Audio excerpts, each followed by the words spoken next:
Welcome to தமிழில் உயிரியல் 10ஆம் வகுப்பு அலகு 12 தாவர உள் அமைப்பியல் மற்றும் தாவர செயலியல். நம்ம நேத்து கிளாஸ்ல தாவர வேரோட உள்ளமைப்புகள் பார்த்து முடிச்சிட்டோம். ஸோ அடுத்து நம்ம பார்க்க போறது தாவர தண்டோட உள்ளமைப்பு, இரு விதை இலை மற்றும் ஒரு விதை இலை. அதுல ஃபர்ஸ்ட் நமக்கு இரு விதை இலையோட தாவர தண்டு உள்ளமைப்புக்கு எக்ஸாம்பிள யாரை கொடுத்துருக்காங்க, எடுத்துக்காட்டா நமக்கு யாரை கொடுத்துருக்காங்க, சூரியகாந்தி கொடுத்துருக்காங்க. ஒரு விதை இலைக்கு யாரை கொடுத்துருக்காங்க, மக்காச்சோளம் கொடுத்துருக்காங்க. ஓகேவா? இப்ப நம்ம டைரக்டா என்ன செய்வோம், படத்துக்கு போயிடுவோம். படத்தை பார்த்து முடிச்சுட்டு அதுக்கப்புறமா நம்ம தியரிக்கு வரலாம். ஓகேவா? வாங்க.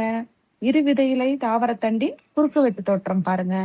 இதுல இந்த படம் இருக்கு இல்லையா, டிக் பண்ணி காமிச்சிருக்காங்கல்ல, இந்த சர்க்கிளா இருக்கு பாருங்க.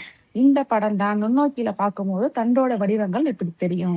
இதுல என்னென்ன பாகங்கள் இருக்கு அப்படின்னு பாருங்க. நீங்க புறத்தோல் தூவி, புறத்தோல், ஹைப்போடெர்மிஸ், புறணி, அகத்தோல், வாஸ்குலார் கற்றை, பித் அப்படிங்கிற பாகங்கள்லாம் இருக்கு.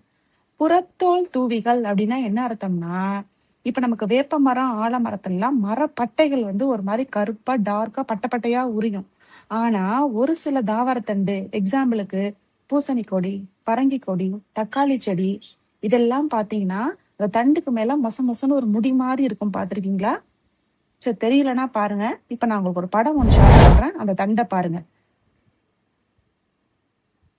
பாத்துட்டீங்களா? அந்த தண்டுக்கு மேல எப்படி இருக்கு, ஒரு மாதிரி மொசன்னு ஹேர்ஸ் மாதிரி இருக்கா? அந்த முடிகள் தான் என்ன செய்வோம்னா புறத்தோல் தூவிகள் அப்படின்னு சொல்லுவோம்.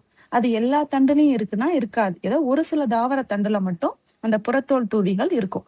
அதனாலதான் நமக்கு இந்த வடிவத்தை இங்க கொடுத்துருக்காங்க. அதுக்கப்புறம் யார் இருக்கா, புறத்தோல் இருக்கு. ஓகேவா? இப்ப இந்த படத்துக்கு வாங்க. புறத்தோல் தூவிகள் இருக்கிறதுனால நமக்கு இந்த அமைப்பு கொடுத்துருக்காங்க. ஓகே. அடுத்தது இதுல ஃபர்ஸ்ட் பாயிண்ட் நமக்கு என்ன பார்க்க போறோம்னா, கியூட்டிக்கல் இருக்கு. கியூட்டிக்கல்னா என்ன அர்த்தம், அந்த மெழுகு போன்ற ஒரு திரவம் நம்ம சொன்னோம் இல்லையா, அந்த மெழுகு போன்ற ஒரு படலம் தண்டு மேல, இலைகள் மேல எல்லாம் படிஞ்சிருக்கும்ல, அதுதான் என்னன்னா கியூட்டிக்கல். கியூட்டிக்கலுக்கு அப்புறம் இருக்கிற லேயர் யாருன்னா புறத்தோல். ஓகேவா?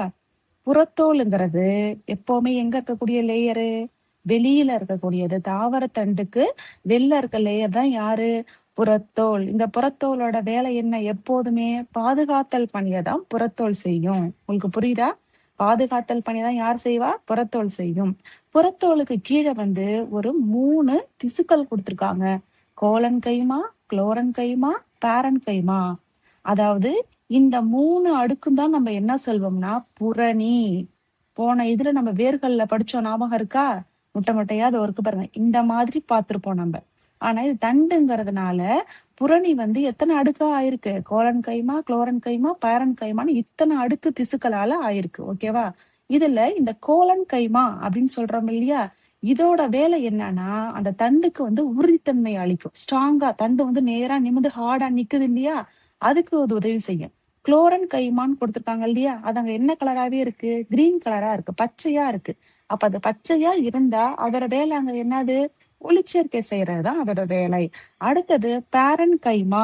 பேரன் கைமா தான் நம்ம முன்னாடி பார்த்தோம், பாத்திருக்கீங்களா, வேர்ல முட்டையா அந்த செல்கள் அந்த மாதிரி இருக்கு. அப்பனா அதோட பணிகள் என்ன, உணவையும் தண்ணீரையும் சேமிச்சு வைக்கிறது தான் அதோட வேலை. புரியுதா நான் உங்களுக்கு என்ன சொல்றேன்னு? அடுத்து வாங்க. அகத்தோல். அகத்தோலுங்கிறது யாரு, அந்த உள்ள லேயர். நம்ம வேர்ல பாத்தீங்கன்னா அகத்தோல் ரவுண்டா பாத்திருப்பீங்க. வாங்க வேர் படத்துக்கு வாங்க. இங்க பாருங்க, அகத்தோல் பாருங்க. அகத்தோல் எப்படி இருந்துச்சு, ரவுண்டு ஷேப்ல இருந்துச்சு. ஆனா இது தண்டுங்கிறதுனால நமக்கு இந்த வட்டத்துல கொடுத்துருக்காங்க. அகத்தோல் இருக்கு. ஓகே. அடுத்தது இப்ப நீங்க முக்கியமா இதுல கவனிக்க வேண்டியது இந்த ஸ்டீல் தான். ஓகேவா? ஸ்டீலுங்கிறது யாரு, இந்த பகுதி. ஓகேவா? கவனிங்க. இப்ப அகத்தோலுக்கு திரும்ப வாங்க. அகத்தோலுங்கிறது எப்படி இருக்கு, நமக்கு அதுல வேர்ல பார்த்த அதே அமைப்பு தான். பீப்பாய் வடிவ செல்களா இருக்கு, இடைவெளி இல்லாம நெருக்கமா அமைஞ்சிருக்கு. ஓகேவா? இதுல என்ன சேமிச்சு வைக்கப்படும் பார்த்தோம் போன கிளாஸ்ல, தரசம்னு ஒண்ணு பார்த்தோம்ல, பித்துல சேமிச்சு வச்சிருந்ததுல தரசம், ஸ்டார்ச். அந்த மாதிரி இந்த அகத்தோல் என்ன செய்யும்னா ஸ்டார்ச்சை சேமிச்சு வைக்கும். ஓகேவா? அதுக்கு கீழே பார்த்தோம்னா நமக்கு ஸ்டீல் இருக்கு. ஸ்டீல்னா யார் யார் அங்க வருவா, சைலம், புளோயம், பெரிசைக்கிள், இது எல்லாம் அடங்குனதுதான் யாரு, ஸ்டீலு. இப்ப தண்டுங்கிறதுனால இதுல உள்ள வாஸ்குலார் கற்றைகள் என்ன வடிவத்துல இருக்கு, நான் உங்களுக்கு என்ன வடிவம் வரைஞ்சு காமிச்சிருக்கேன். முன்னாடி கிளாஸுக்கு போங்க, புக்கை திருப்புங்க. இப்ப தண்டா இருந்தா எப்படி இருக்கும்? ஃபர்ஸ்ட் டிக் பண்ணி காட்டுறேன் பாருங்க. ஒன்றிணைந்த, ஒருங்கமைந்த, திறந்தவை. இது நம்ம எதுல இருக்குன்னு பார்த்திருக்கோம் நம்ம? இருவித்திலை தாவர தண்டுல இருக்குன்னு பார்த்திருக்கோமா? இதே வடிவம் தான் இப்ப இங்க இருக்கு. உங்களுக்கு புரியுதா? நான் வரைஞ்சிருக்கேன் பாருங்க ப்ளூ கலர்ல. இதே வடிவம் தான் இங்க இருக்கு. மேல வந்து ஃப்ளோயம் இருக்கு. கீழே யார் இருக்கா? கேம்பியம் இருக்கு. அதுக்கு கீழே ஜைலம் இருக்கு. அப்ப இது என்னது?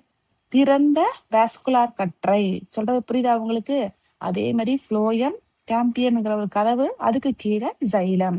அடுத்து என்ன இருக்கு? பித் இருக்கு. ஓகேவா? பித்தோட வேலை என்னன்னா உணவுப் பொருளை சேமிச்சு வைக்கிறதா வேலை. இப்ப இருவித்திலை தாவரத்தண்டு முடிஞ்சிச்சு. அடுத்து வாங்க ஒரு வித இலை தாவரத்தண்டோட உள்ளமைப்பு. ஓகேவா? இதுலயும் பாருங்க அதே படம் தான் இருக்கும். அதே பார்ட்ஸ் தான். புறத்தோல் இருக்கா, தலத்திஸ் இருக்கா, வாஸ்குலார் கற்றை இருக்கு. அதுல பார்த்த மாதிரி இதுல என்ன கிடையாது. அந்த மேல வந்து ஒரு மாதிரி ஹேர் லைக் ஸ்ட்ரக்சர் மாதிரி இப்படி இருந்துச்சு இல்ல புறத்தோல் தூவிகள். அது வந்து எதுல கிடையாதுன்னா ஒரு வித்தலை தாவரத்தண்டுல நமக்கு கொடுக்கல. ஓகேவா? இப்ப அதே கியூட்டிக்கல் இருக்கு. கியூட்டிக்கலோட பணி என்ன? கியூட்டிக்கல் எப்பவுமே ஒரு மெழுகு போன்ற திரவம். அது வந்து வெளிப்பக்கம் இருக்கும் படிச்சிருக்கோம். ஓகேவா? அதுக்கப்புறம் புறத்தோல். புறத்தோலுங்கிறது என்ன வேலை? பாதுகாப்பு பணியை செய்யறதுதான் புறத்தோலோட வேலை. இந்த புறத்தோல்ல பாத்தீங்கன்னா குளோரன் கைமா அங்கங்க இந்த மாதிரி என்ன இருக்குன்னா பச்சை கலர்ல குளோரன் கைமா செல்கள் இருக்கு. அந்த குளோரன் கைமா என்ன வேலை செய்யும்? குளோரன் அது என்ன கலரா இருக்கு? பச்சை கலரா இருக்கு. அப்பனா கண்டிப்பா அது என்ன செய்யும்? ஒளிச்சேர்க்கை தான் செய்யும். அடுத்தது தலதிசுன்னு ஒண்ணு கொடுத்திருக்காங்க. இது ஏன் புறணின்னு கொடுக்காம தலதிசுன்னு கொடுத்தாங்கன்னா நமக்கு இந்த வாஸ்குலார் கற்றைகள் பார்த்தோம்னா கண்ணா பின்னா அங்கேயும் இங்கேயும் செதறி கிடக்கு. ஒரு இடத்துல பெருசா இருக்கு, ஒரு இடத்துல அந்த மண்டவோட வடிவத்துல தெரியுது பாருங்க. இந்த வாஸ்குலார் கற்றைகள் வந்து என்ன செய்யுதுன்னா ஒரு இடத்துல நிலையா இல்லாம கண்ணா பின்னா அங்கேயும் இங்கேயும் செதறி கிடக்கு. இந்த அடிப்படை அமைப்புல பாத்தீங்கன்னா தெரியும். இதோ பாருங்க மண்டவோடு மண்டவோடு மாதிரி தெரியுதா? புள்ளி வச்சு காட்டுற பாருங்க. கண்ணா பின்னான்னு எப்படி இருக்கு? செதறி கிடக்கிறதுனால அந்த எல்லா இடத்தையுமே நம்ம தலதிசுன்னு சொல்றோம். தலதிசுக்கள்ல வாஸ்குலார் கற்றைகள் எப்படி இருக்கு? சிதறி கிடக்கு அப்படின்னு சொல்றாங்க. ஓகேவா? வாஸ்குலார் கற்றைகள் பாருங்க எப்படி இருக்குன்னா இது வந்து மூடியவை. இதுல கேம்பியமே கொடுக்கல. போன இருவித்தலை தாவரத்தண்டுல கேம்பியம் லேயர் கொடுத்தாங்க. இதுல என்ன கிடையாது? கேம்பியம் இல்ல. ஒரு வித்திலை தாவரத்தண்டுல வாஸ்குலார் கற்றைகள் எப்படி இருக்குன்னு நம்ம படிச்சிருக்கோம். போங்க முன்னாடி பேஜுக்கு போங்க. ஒரு வித்திலை தாவரத்தண்டுல வாஸ்குலார் கற்றைகள் நம்ம எப்படி இருக்குன்னு படிச்சிருக்கோம். ஒன்றிணைந்த, ஒருங்கமைந்த, மூடியவை. கேம்பியம் இருக்காது. அதே மாதிரி இங்க இருக்கான்னு பாருங்க வாங்க. அதே மாதிரிதான் இருக்கு. ஓகேவா? ஃப்ளோயம் இருக்கு, ஜைலம் இருக்கு.